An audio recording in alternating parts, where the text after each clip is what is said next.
say to you is that it's game, set, match. That's according to EFF leader Julius Malema, who's basically said that their campaign has been clean and that his branches and the leadership in provinces have put up a good fight, and they're very clear that they will deliver an outright majority. Let's listen into what he had to say earlier.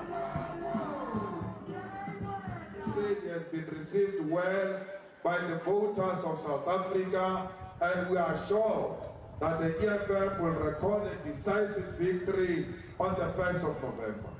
We want to take this opportunity to thank all registered voters who have agreed to vote for the EFF on the 1st of November 2021.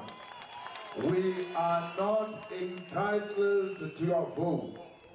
We are not going to force you to vote for the EFF. We have never forced you, the voters of the EFF, to vote for the EFF. But what made us so humble was the fact that you welcomed us in your homes.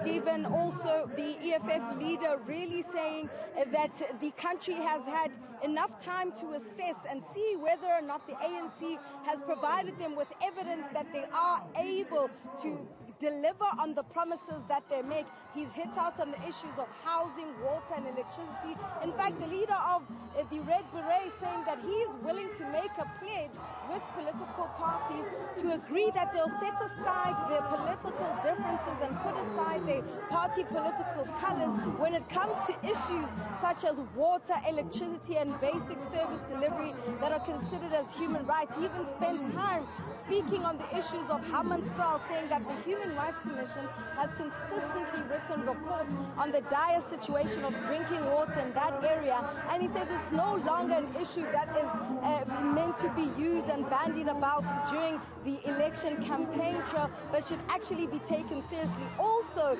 Stephen, Julius Malema hitting out at President Cyril Ramaphosa and the various lockdown regulations, saying that they as a party have been campaigning, but churches were the worst affected, and saying that in fact even the electricity blackouts are part of a scam by the ANC,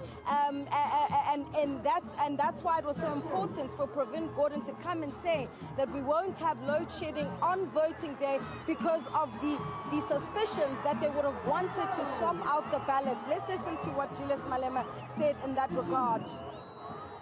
We are mobilizing our people in our numbers.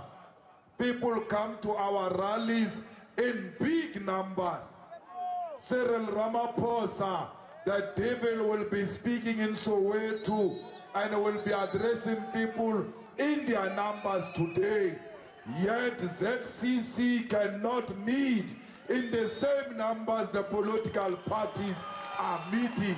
Yet the church cannot meet in the same way the political parties are meeting. We want to watch the derby. We want the chiefs to face pirates and somehow get defeated when we are watching it. But the devil has decided to close the stadiums and open the stadiums for political parties. What type of sickness is this one, which can see if this is a political party gathering or this is a derby at FNB Stadium? There is some level of sickness which we must vote against on the 1st of November when we go to vote. Julius Malema speaking there. Ziyanda Ngcobo for that live report. Thank you very much indeed. More, of course, from Julius Malema's final rally ahead of the elections, the ANC final rally later today. You'll